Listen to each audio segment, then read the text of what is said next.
Okay, well, I want to, first of all, thank Father Jack and everyone here who's helped out so much, Julie and other people whose names I don't remember. This has been just a stunning day, and yesterday, last night. And when I saw that it said the inaugural conference, I hope that also meant that there'll be others to follow, and that it wasn't just for the inauguration of the building. But thank you so much for inviting us and for putting this on. So I'm going to talk today about a wonderful Franciscan friar who my husband Mario and I worked on for about 9 years. It took us to do the research for this book, and then he pulls out, and I end up writing the book in a different way than we planned. But the story of it is about archives, and I want to talk about the importance of archives. Everything you're going to see today in the few little snippets of his life I'm going to show you came from archives, because he died before we started this project. I never met him. And the story of how we got interested in it is one of the first points that I want to talk about, because how do we select our research projects? There's so many different things that we could be involved in. And I look back on this project and see, why did we pick that? And the practical reason is that we happened to come to Santa Fe in 1994, I think it was, to do some research on the Santos for another project I was working on. And I learned about his work, that he had done literature and painting that was about the Santos, and he tried to coordinate them together and so on, and became fascinated by him. And we put together a panel on his work for the next year at a conference that was going to be held in Santa Fe. And Fray Angelica dies 2 days before the conference is held. So the conference becomes a kind of mourning for Fray Angelica, his pictures on the papers, and his nephew, Tom Chavez, who is the director of the Palace of the Governors at the time, takes us into the history library and brings out box after box after box of archives that they have on this famous Franciscan, who happened to be his uncle. And Mario says, there's a biography here to be written. And that was that struck the match, and we started this work. We did 80 interviews. We came summer after summer to Santa Fe with our poor children who hated it. And Mario then moved on to other projects, and I took it in another direction. But I wanted to emphasize in this talk the importance of archives. And I think for me personally, the subtitle of this talk is that it's really, biography is really autobiography in certain ways. And for me, the attractiveness of this project was not only New Mexico. Growing up in Oakland, California, I had a teacher who taught us O Maria, Madre Mia, and that song is sung here, and it's like it's part of my life. But I think the pre-Vatican II Catholicism that I grew up in, with dark churches and dark stations of the cross and purple over every single statue all throughout Lent, and the old-fashioned Catholicism, Latin, where you just, the altar boys answered for you and so on. There's a nostalgia in doing this research project, because Fray Angelica Chavez, of course, grew up in pre-Vatican II Catholicism and wrote about it. And this was a chance, by doing this research, to see the other side of the Catholic Church that I, as a little girl, never saw. What was going on with the priests, what kind of letters they were writing back and forth, and all of that. So part of, I think, the archives interface with our own lives. And Flaubert, of course, famously said, Madame Bovary, c'est moi, she's me. In a certain sense, Fray Angelica Chavez is me. I'm not as great as him, but he became a part of my life, and a very important part of my life. So the materiality of the archives, as I mentioned right now, is sometimes a kind of autobiographical recovery, and that was the case for me in this project. It was a discovery of my former self, because and I know I'll get asked the question about spirituality at the end, but in the late 1960s, I had the fortune to study at Santa Clara by the Jesuits and became completely radicalized, and my Catholicism and my spirituality changed quite starkly. And this was a kind of recovery of another time in my life, of my parents and grandparents and aunts and uncles, their kind of religious practice from the 40s and earlier. So I mentioned already how research begins accidentally and is shaped by material culture. And I had happened upon his drawings and stories and so on. And I already told you about that. So here's Fray Angelica Chavez, and how many are familiar with him? Okay, so this will be repetitive for some of you, but I hope you learn a little more, those of you who don't know anything about him. Very briefly, he's one of the most famous New Mexico intellectuals. Born in 1910, and as a young man goes off to the seminary, and he ends up coming back to New Mexico as a missionary, Franciscan missionary, and also an intellectual, writing 24 books, most of which was done during full-time ministry. He was a painter, a wonderful artist, which I'll tell you about. He was he remodeled churches. He was an archivist. He founded he organized the archives of the Archdiocese of San Francisco. They were just, the Archdiocese of Santa Fe. They were just loose documents, and he spent years and years organizing them so other people could use them. And as Father Jack told us last night, he was majorly important. So here he is. Working in the archives in the 60s. He had a 7-decade career. He published fiction, poetry, plays, essays, spiritual tracts, sermons, historical writing, and that was, in the second half of his life, a huge contribution. He did translations, he did genealogy, paintings, church renovations, and then after he left the order, which I'll tell you about shortly, he supported himself by doing journalism. He has over 600 shorter works, poetry, short stories, essays, and so on. He has a very complex identity as an ethnic American and a religious intellectual who was also an artist, a creative writer, a preservationist, and an archivist. He is the first native New Mexican, born in New Mexico, ordained a Franciscan priest in 3 centuries of the Franciscan presence here. It's amazing that not until 1937 does a native-born New Mexican become a Franciscan. And his religious identity was imbued with his sense of the importance of history and Hispanos in New Mexico.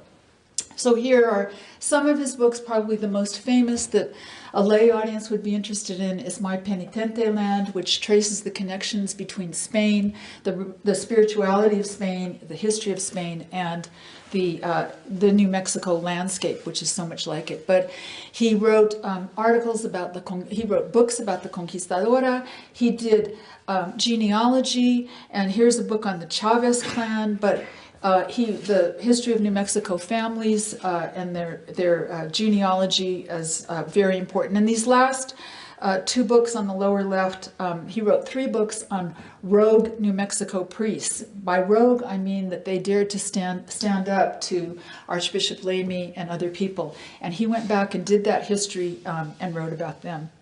So here he is as a young boy. This is his first communion. He then decides on a mission that was held, those old missions, they don't do them too much anymore, that he had a vocation, and he told his mentor, he told the parish pastor at that time that he wanted to be a priest.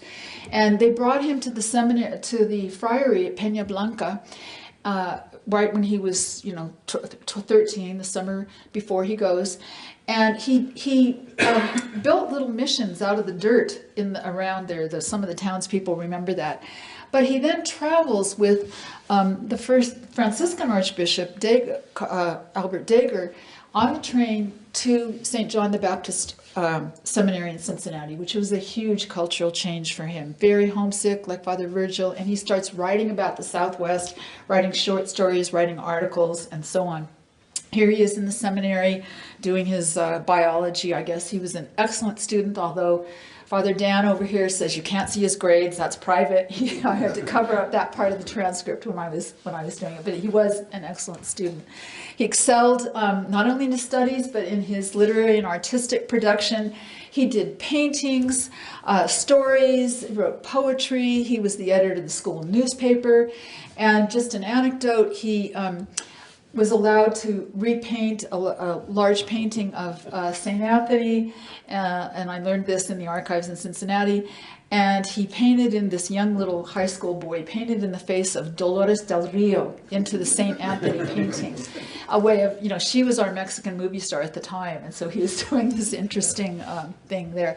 So that's why he was given the name. His name was Manuel Chavez, and so his name he didn't have to pick. One of his mentors said, you should be named after Fra Angelico. And so he Hispanized that name and added the Fray to it for the frailes who came over from Spain, and then made it into Spanish. And by the way, when we were talking about the gender a minute ago, he would play around with that name and published under all kinds of pseudonyms that were FAC and so on. And one was Angelica with a J. And I found out that was a real woman in Ireland when I was visiting there, but that's another story. So he published several of his stories under female pseudonyms because they were trying to reach a female audience, and they didn't have enough female writers among the Franciscans. So he wrote so much. So then when he went to Duns Scotus College in Detroit, and of course the courses were in Latin, their philosophy and all of their classes were in Latin at the time. He was invited to write a play about the life of St. Francis for, I believe it was the 7th or 800th anniversary of St. Anthony, pardon me. So he wrote the play, he starred in it, he helped produce it, and the costumes and so on. He wrote a novel at that time, he wrote short stories. Here's the novel that we recently published, and this was Guitars and Adobes, and it was an answer to Willa Cather, Death Comes from the Archbishop. It was from the Hispanos version of that, which she talked about in the novel. Here's some of the paintings he did in that period. You can see they're beautiful. This is Ana Sequia Madre in Santa Fe. His family lived on that street. Here's another one. This is the School of, I believe, yeah, the School of American Research now. And he just titled it By East Garcia Street. And I was going to pass this around to show you. I'll start over here. In the frontispiece is one of the paintings he did in the seminary. And then you can look where the second marker is and see a lot of the wonderful paintings and drawings that he did throughout his life. So here he is when he enters the novitiate and undergoes tonsure and withdraws from the world. He starts to write about New Mexico more than ever, and he does drawings about cowboys and Indians and these wonderful short stories, a whole series of 10 to 12 short stories, accompanied by his own drawings, and I just put a few here for you to see. And then he did this for one of the calendars from one of the Arizona, or I guess I can't remember if this one was for Arizona, but he did all of the New Mexico missions and wrote an article, did some historical research about them, and these were the drawings that appeared with it. So in 1937, he's ordained. He comes back to Santa Fe for his ordination, and he bakes his own painting for his ordination card.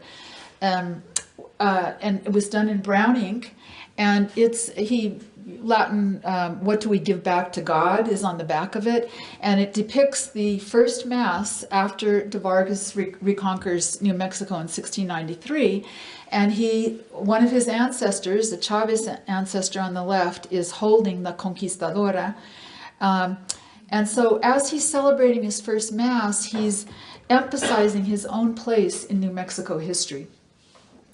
After he comes back, he ministers in Santo Domingo and other nearby pueblos. These first 5 years are a tremendously creative period when he renovated churches, he painted murals, he published his first books of creative writing, all while working full-time in religious ministry. And he says he stayed up till the wee hours of the morning doing this. In September 1937, as soon as he's assigned to Pena Blanca, he starts to renovate Santa Dorotea Chapel. And this is what it looked like before he did the renovations. And here's what it looked like when he was finished. And he painted murals of St. Jerome and St. Albert on either side in honor of his mentor, Father Jerome Hesse, and Archbishop Daeger. And he says that Father Jerome and Father Archbishop Daeger and Father Jerome got very embarrassed when at the consecration of the church and didn't want to proceed with it. He did many other churches, and I don't have time to show you them all here, but they're there. He, at the same time that he's doing this, he's painting in the refectory at Pena Blanca the life of St. Francis in these beautiful wall murals. And you can see more copies of those in the book, and this stunning painting of St. Francis receiving the stigmata. He based the St. Francis murals on the Triptych style that was prominently displayed in the New Mexico Museum of Art. The famous Portuguese-American artist Carlos Vieira, this famous saint. This is in the auditorium of the art museum. And then this is perhaps his most major artistic accomplishment. I mentioned the tiny little Stations of the Cross in dark churches that we used to have, and he did these stunning 7 to 8 feet tall, full color Stations of the Cross on the little church in Pena Blanca. And he used the townspeople as the models. It was said that the man he painted as one of the centurions would never come into church again because he felt that he had led Christ to the crucifixion. He painted himself as Pontius Pilate in a kind of self-reflexive joke. And these were done in 4 triptychs four triptychs and 2 single paintings for the 14 stations. And unfortunately, in the 1980s, the church deteriorated, and the parishioners, as Father Gilbert told me, voted to have a new church rather than keep the old one. It was a democratic vote, but we've lost those murals, unfortunately.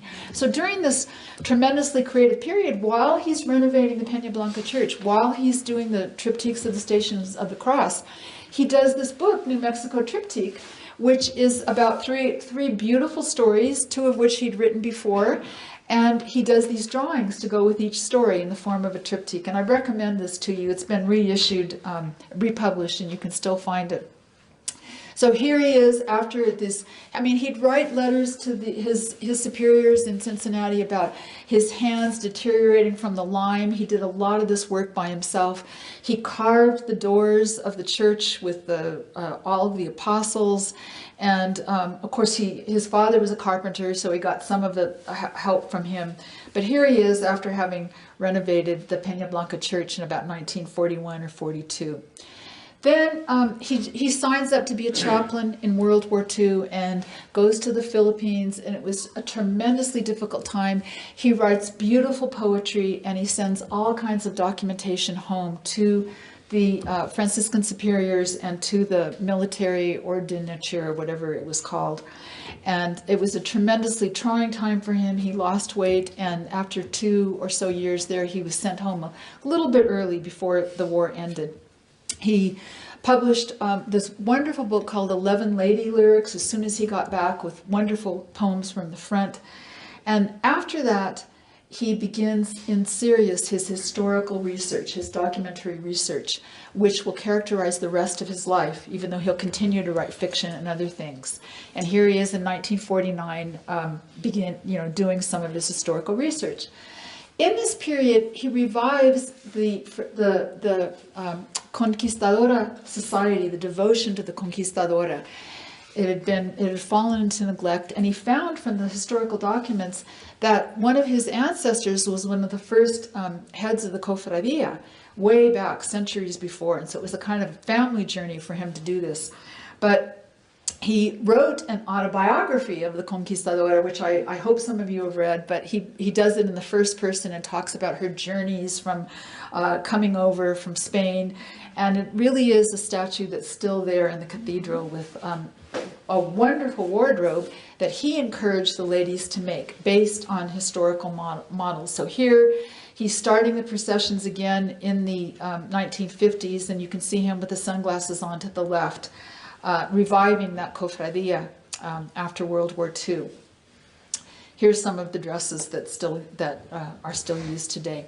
He then renovates the chapel of the Conquistadora. This is what it looked like in 1947. It was to the Sacred Heart. And he does this to it on the left. Lightens it up, brings 2 side altars, because the priests used to say Mass every day, so they had all these altars in the cathedral, and he put one on top of the other to make this altarpiece. And but these were some of the paintings, and he put the gold rococo and painted it and designed it all with his artistic talents. So in 1954, it was the Marian year. I remember that as it went, from a little girl, and everyone was saying the rosary. I'm sure there's some people who remember it. And he decides to take the Conquistadora on a pilgrimage throughout New Mexico. He visited every parish in New Mexico. I think it was 115. It took many, many days. And he drove her around in a convertible. And he wrote, and I know this from the archives, from a report he sent to the Cincinnati archives. And he wrote an article for the Provincial Chronicle, which is a very valuable document in learning about him. And he signed it, Fray Angelico, C. The article is titled Pilgrimage to La Conquistadora. And he says, the 5 C's after his name stand for Chavez, Consignator, Chauffeur, Courtier, Conquistadore, with a little Latin at the end. And he talks about how tired he was during these 3 months of traveling with the statue. And then he says, I became so tired toward the end that in my trips I used to converse with Our Lady in the back seat. A psychiatrist would have had a field day if he'd heard me. And then he said, there was no audible backseat driving. And he was tremendously humorous through his life. Same time period, 1956, he starts his historical research. He learns paleography, trained by Franz Scholz. Here he's pictured with Franz Scholz and Eleanor Adams. And they recovered the document that Fray Francisco Atanasio Dominguez had done in 1776, documenting all the missions of New Mexico. And they translated it and put footnotes on it and published it. And he did these drawings, like the drawing that you see on the front cover on the left. But he also... this Reredos, or Reredos, is this color today. It's stone on the right, and it's in Cristo Rey Church in Santa Fe. And he wanted to imagine what that was like. It had been in the military chapel during the colonial period. And he tried to imagine what it would have been like from Fray Atanasio Dominguez's description, and then he did this, I'm sorry it's not very good, but he retinted a color slide for the frontispiece of the book and the front cover of the book. This is what it would have looked like in that time period. He did, from the documents, from the church documents, the marriage, baptismal records, all of that, he did the history of New Mexico families with everyone's family name and who their ancestors were, and the book's still in print today. And he got the famous artist Jose Cisneros to illustrate that. His lifelong research, he started the historical research because he wanted to discover whether the Franciscan martyrs in the Pueblo Revolt died because of their faith or because of anti-Spanish sentiment. And if they died because of their faith, they could be canonized. So that was his first historical project in the late 40s after the war, and he wanted to do this, and he went out, and it was a lifelong project. He never finished it, and he instead ended up writing about 7 friars in the book Coronado's Friars, which I highly recommended to you. What was interesting about this work is he saw himself, and I'm sure all of the Franciscans in this room see themselves in that way, but him especially because he was Hispano, as continuing the friars' journey to the New World, as continuing their mission and continuing to do their work. So when he was researching their lives, he was imagining it as a Franciscan today, what that would have meant. And he made tremendous historical discoveries from his own experience as a Franciscan. So he wrote revisionist history about that. So he felt his identity was tied up with theirs over centuries. He leaves the priesthood in 1971. He says he felt like it was part of internal colonialism. He felt he was always looked down upon. He was one of, I think there may have been only 3 Franciscan Hispano priests in the whole archdiocese at the time, but there are many other reasons that he left. And he mainly wanted to write, and he proceeded to write for the next 2 decades and become tremendously prolific. He ended up going back to the friary. I was just told last night by someone that he really didn't want to come back, but he was very ill and he died in the friary in 1996. So I wished it was a shorter overview of his life, but I just wanted to emphasize very quickly the importance of archives in this study, and I'm only going to talk about the Franciscan archives. I was fortunate to be in Santa Barbara and be able to go there, where I could find a full run of the Provincial Chronicle, which is a tremendous resource for any of you studying friars to find out who this person is, because he would write everything he did and it would be published in articles, and there's no way to get copies of that now unless you're going to travel to where it was published.